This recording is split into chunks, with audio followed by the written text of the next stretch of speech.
Om Sri Chinmaya Sadgurave Namaha. If we are to assume that this life has started directly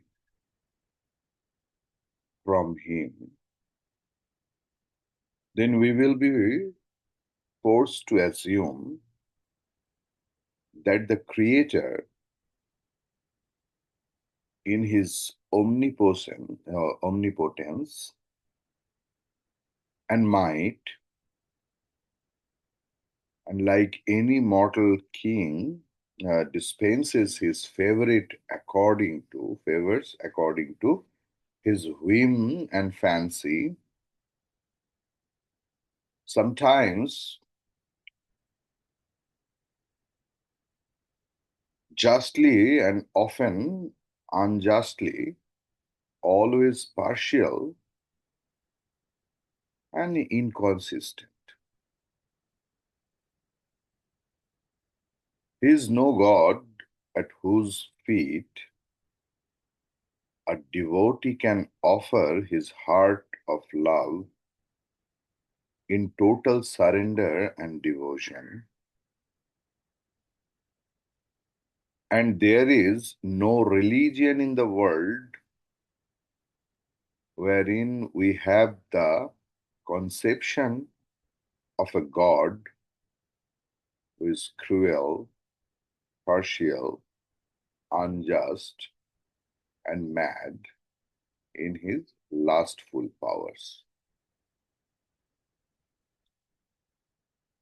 This ought to be sane conclusion arrived at by every honest thinker if he were to analyze the wherefrom and the wherefore of life.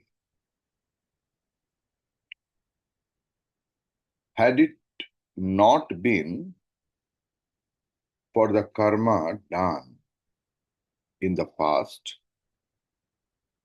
there should not have been so much differences among those who are living now. A boy born to a leper has to suffer from his very birth the sorrows of this despicable disease. At the same time, elsewhere in the palace, a child is born to wear the crown and to enjoy the kingdom. Why? I'm reading from Gurudev's commentary.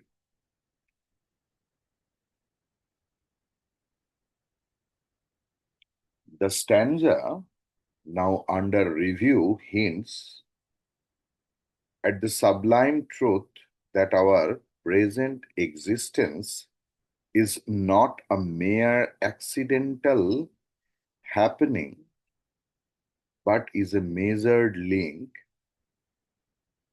shaped out by ourselves, which makes the chain of life complete,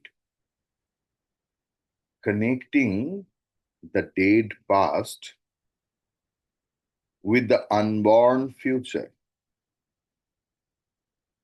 These words indicate not only that there were many incarnations taken by the ego in us in the past, but also that it shall again continue manifesting in numberless incarnations in the future too. In short, the present life in this form upon the death is but an incident in the eternal existence of the soul. Gurudev has taken this mantra in a unique way that I just want to tell you. Generations after generations come upon the surface of the earth, feed themselves, grow to maturity, breed their kind, and die away, yielding their place to the new crowd of the latest generation. This idea has been here expressed in this unforgettable metaphor taken from the birth, growth, and decay of the seasonal weeds.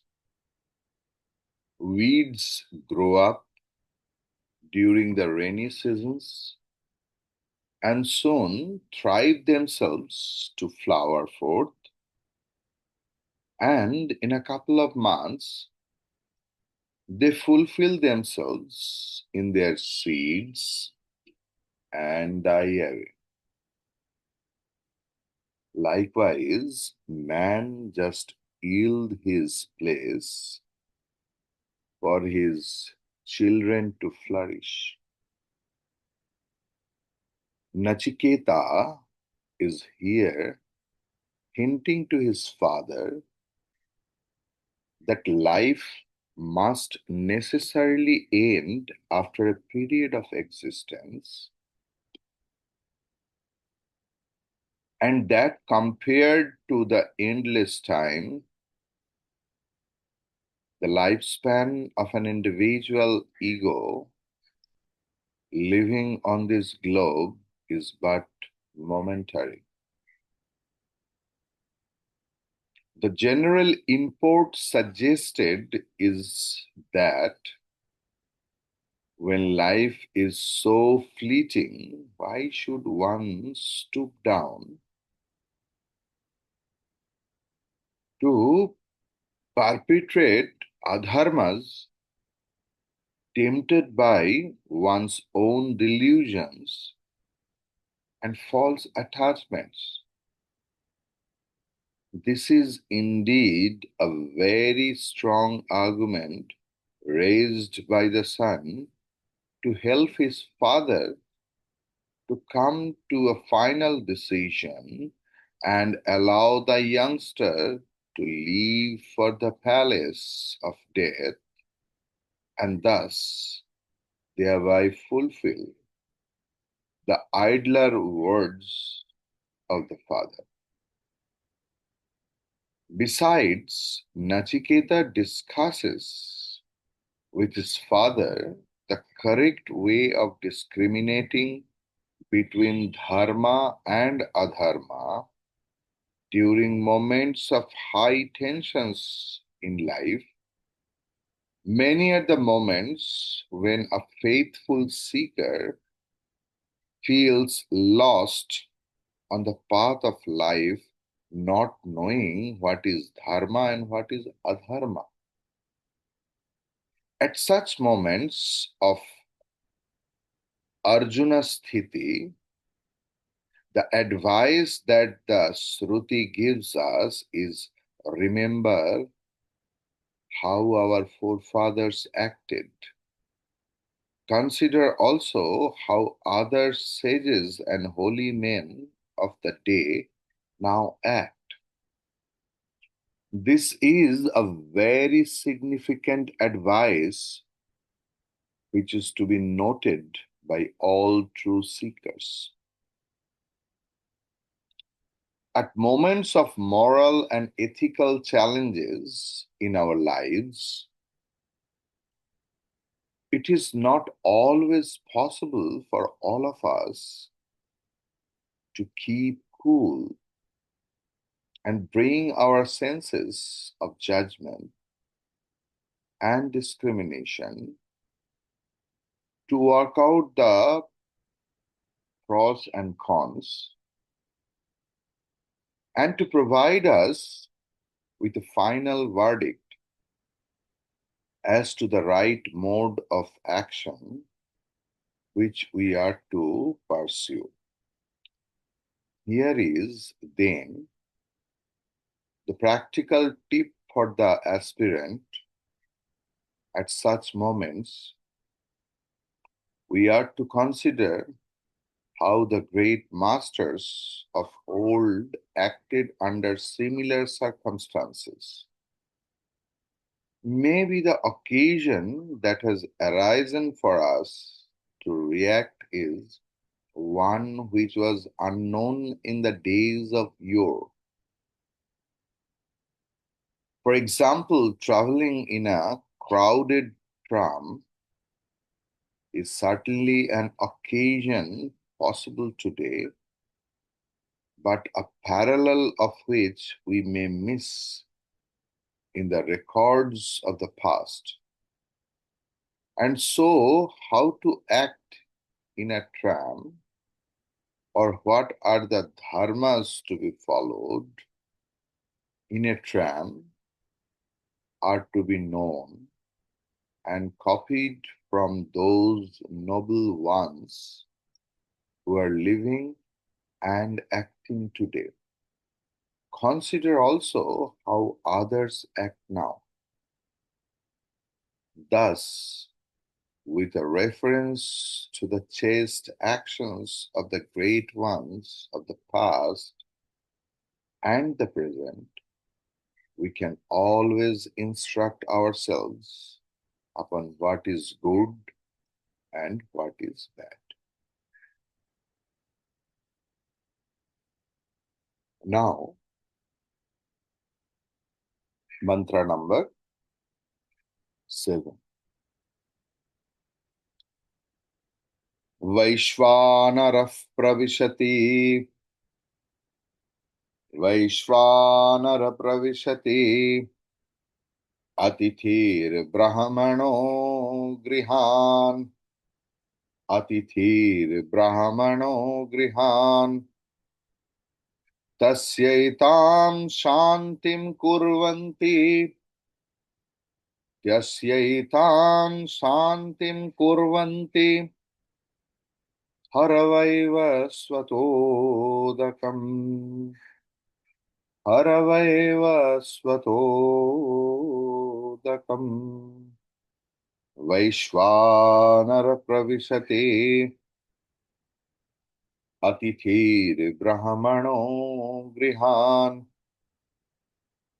Tasyaitan shantim kurvanti, Haro vaiva svatodakam. A Brahmana guest enters a house like fire. Men give this water to quieten him. O Vaivasvata, page.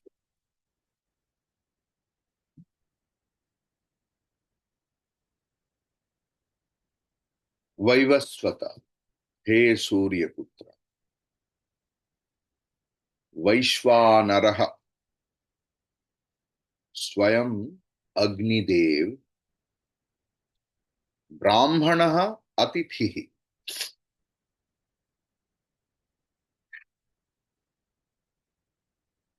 In the disguise of Atithi,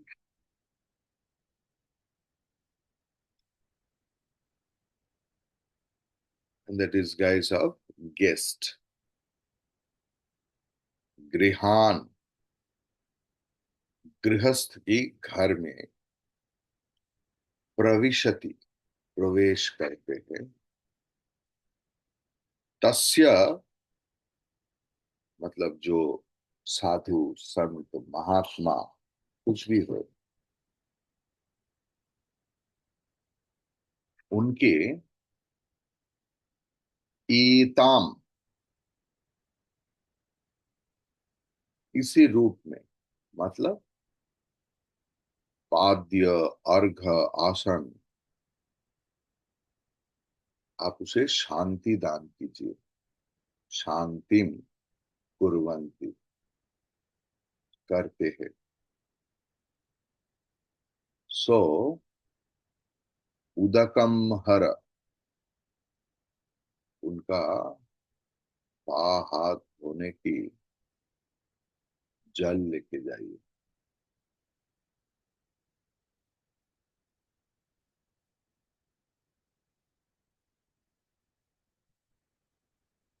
ब्रह्म तेज ऐसे होता है ना, अग्नि जैसे होता है।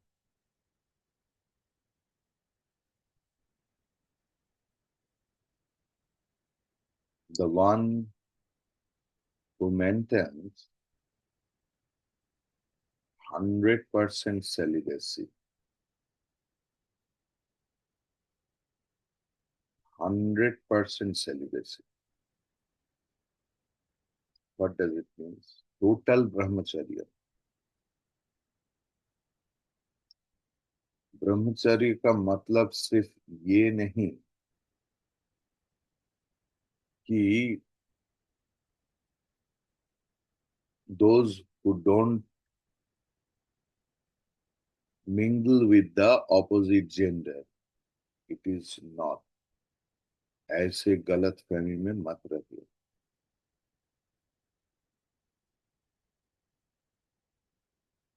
कि ब्रह्मचर्य का मतलब आप शादीशुदा है। Sri Ramakrishna was also a married man, but never broke his brahmacharya.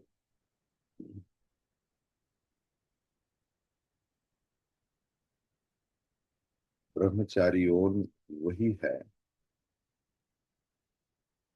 जिनका मन, बुद्धि, चिंतन सर्वदा ब्रह्म चिंता में लीन है। और बहुत काम कर सकते हैं बाहर की दृष्टि में, पढ़ा सकते हैं, सुन सकते हैं, गाड़ी चला सकते हैं, खाना खाने के लिए कहीं जा सकते हैं, आश्रम बना सकते हैं, घर मकान कुछ भी। लेकिन जिनका मन हर वक्त ब्रह्म में लीन है, ब्रह्म में ही विचरण करते हैं, जो जगत की सारे वस्तु में नाम रूप छोड़कर सिर्फ सच्चिद आनंद सत्ता को महसूस कर पाते, वही ब्रह्मचारी है। निरंतर श्रवण, विदाउट एनी फेलियर, निरंतर श्रवणम।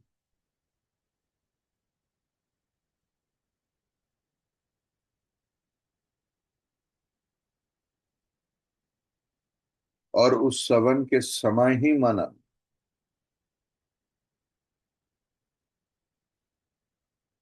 खुद को समझाना कि देखो सत्य क्या है। हे मन, तू मुझे बहुत सताया,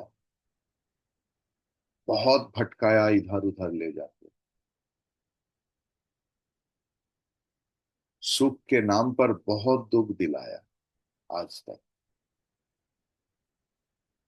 इतना गलतफहमी पैदा किया मेरे अंदर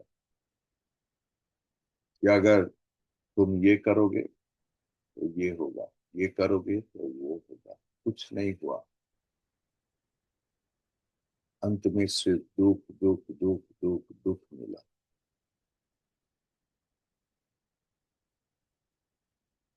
सुख के आशा में मैं पूरा जिंदगी भर कितना कुछ किया,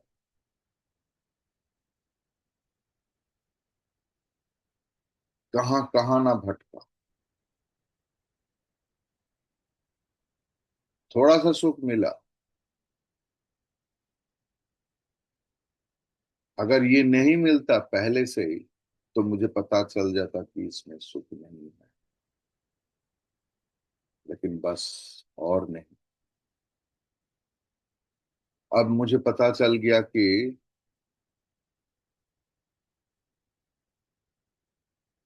सत्य क्या है। ऐसे जिनका मन का स्थिति है,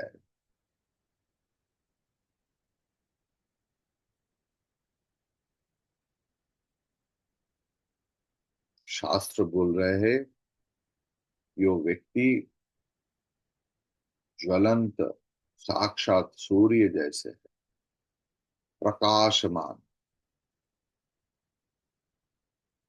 कार्टून में दिखाते हैं ना, आप भी सोचिए कि सूर्य चल रहा है।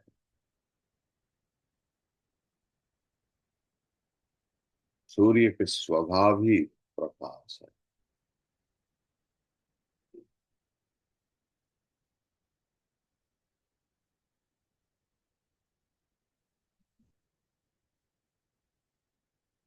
Think about your self.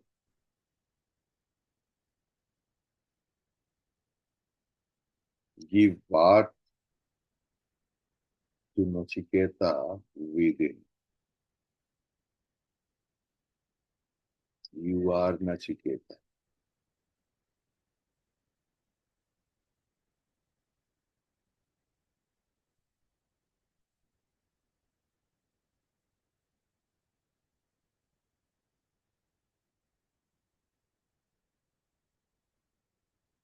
जिसे यमराज की द्वार पर लाया। क्या बोल रहा है स्वामी जी। अब लोगों को पता चलेगा कि यमराज श्री मृत्यु का देवता नहीं है। उनके पास पूरा उपनिषद है।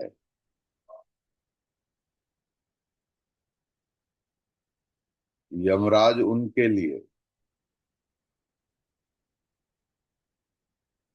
जो मरते हैं, उसी यमराज नचिकेता के लिए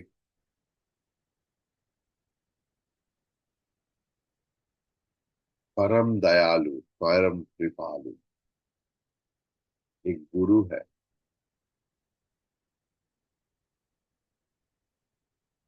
इनकालकेट नचिकेता इनसाइड।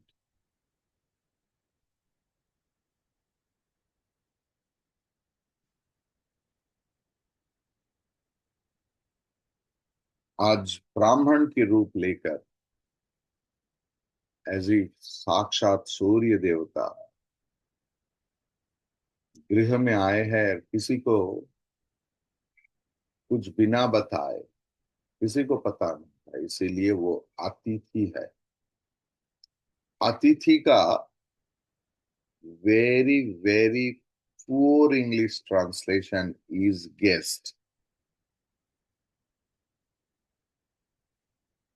आज मेरे घर में गेस्ट आए थे।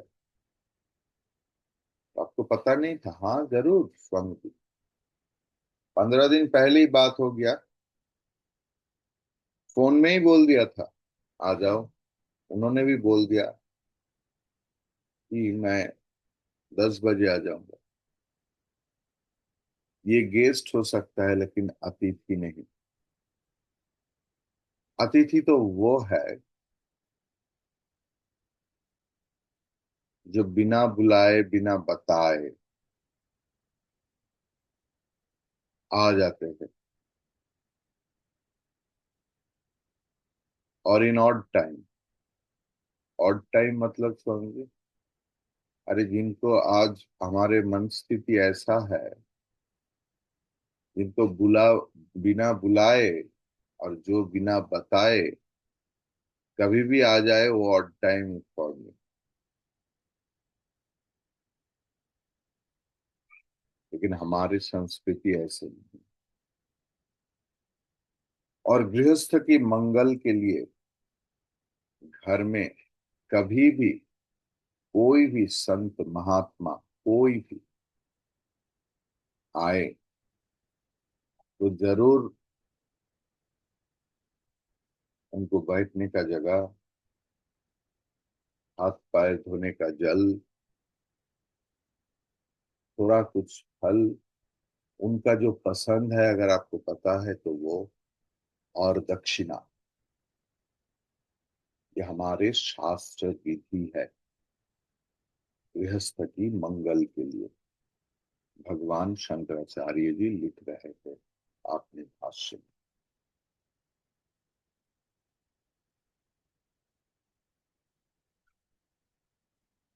अगर अतिथि रूपी अग्नि को शांत करना चाहते हो तो यही पद्धति है।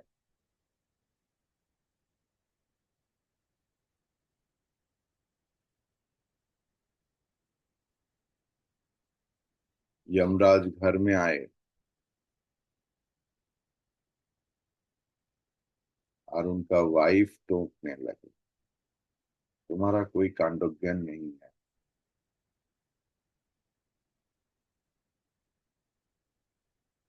देखो दत्त बाबू को, कितना सीरियस है लाइफ, और you are so casual honey यमा।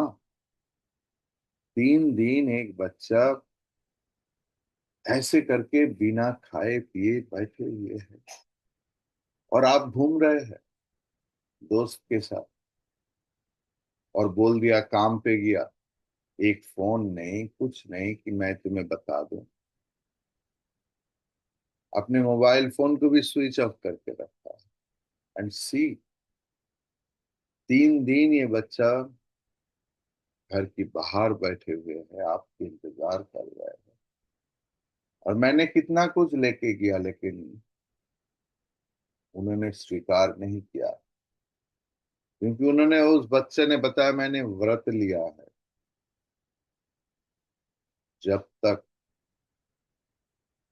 यमराज के साथ ना मिलूं तो मैं बिना खाए पिए इधर बैठ रहा।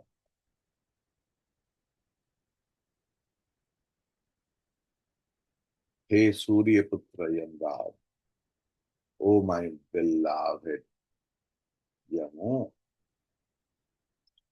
प्लीज प्लीज गो, बच्चा के पास लेके जाओ, ये लोटा लो, उनका पाद होने का पानी दो, हाथ मुंह धोने का पानी दो, बहुत रास्ता सफर करके आए,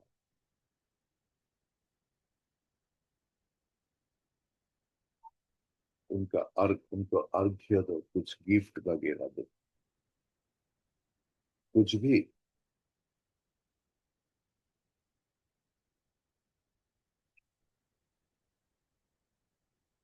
आज 3 दिन बिना खाए पिए बैठे हुए, मुझसे तो नहीं हुआ, आप स्वयं जाकर उनके लिए कुछ कीजिए।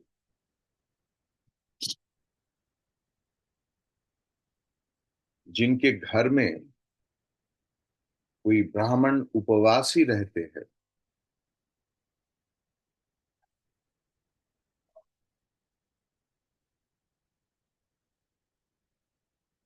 उस घर में कोई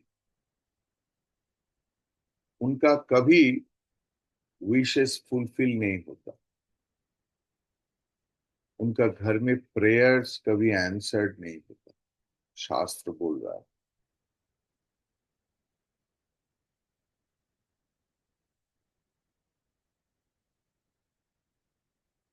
और ऐसे व्यक्ति की जिनके घर में ब्राह्मण का, संत का आदर नहीं, ऐसे नहीं सिर्फ उनका प्रेयर अनफुलफिल्ड रह जाते हैं, उनका जो पाने का था हक वो भी नहीं मिलता।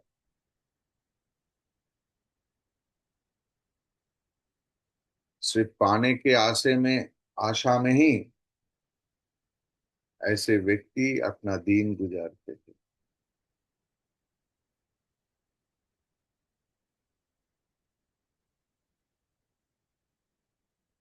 और जो मिल गया उसे वो भोग भी नहीं कर पाते।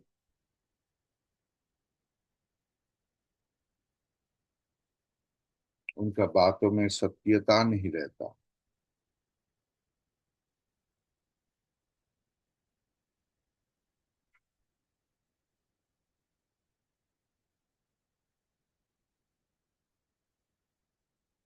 भगवान शंकराचार्य जी लिख रहे हैं कि वो जितना भी मिष्ट वाक्य से लोगों को लुभाने का कोशिश करे, सब काम होते होते नहीं होगा। बना हुआ काम नहीं बनेगा।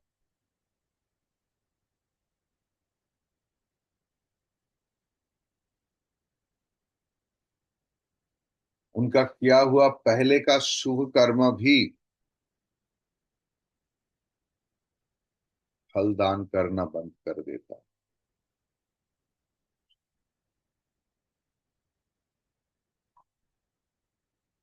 पहले हो सकता है बहुत शुभ काम किया, जैसे स्कूल बना दिया, कुआं खोद दिया, जलाशय बना दिया, धर्मशाला बनाया, बहुत कुछ किया और इनके लिए बहुत पुण्य कमाया। भगवान शंकराचार्य जी लिख रहे हैं, लेकिन अगर घर में कोई संत महात्मा आए और उनका सेवा ठीक से नहीं हुआ, तो पहले किया हुआ सारे अच्छा कर्म की जो पुण्य फल है वो भी नष्ट हो जाता है।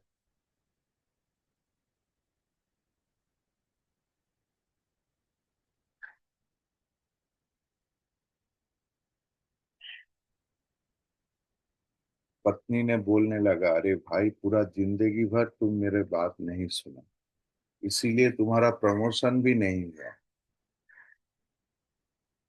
आप मृत्यु की देवता रहकर ही रह गया। मेरे जितना भी दोस्त है, जब भी मैं किटी पार्टी में जाता हूँ, सब लोग मुझे क्रिटिसाइज करते हैं,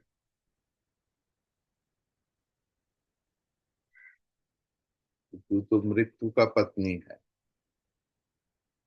आज एक दिन तो तुम्हारा पत्नी का बात सुनो। अरे भाई, मुझे भी दिमाग है।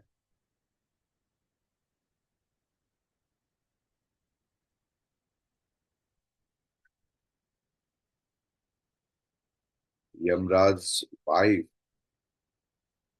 सब कुछ दे दिया, क्योंकि उनको तो पता ही नहीं कि लोटा कहाँ पर रहते हैं, फूल कहाँ से लाते हैं, रेडीमेड सब मिल जाते हैं। इसीलिए उनका वाइफ उनके हाथ में जल की लोटा, फूल, अर्घ सब रेडी कर दिया। ब्राह्मण को मनाओ, ये बहुत ही जरूरी है। वैश्वानर प्रविशति।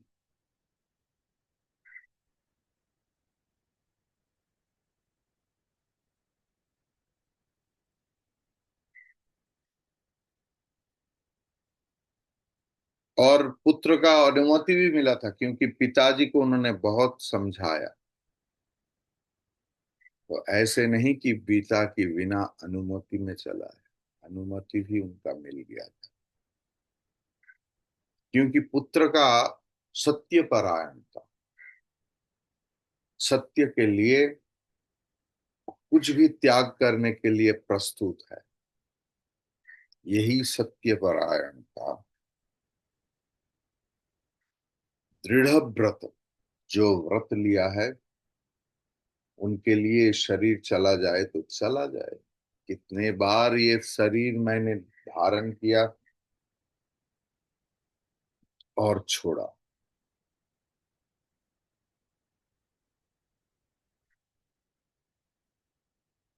ऐसे तेजस्वी ब्राह्मण संत महात्माओं को सेवा करने से जीवन की सारे विशेष फुलफिल हो जाता है। अगर विशेष नहीं है तो ऐसे स्थिति आ जाता है जीवन में जो आप कल्पना भी नहीं कर सकते।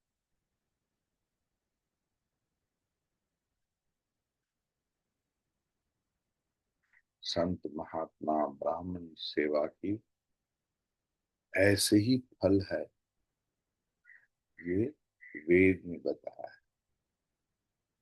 हरि ओम तत्सत।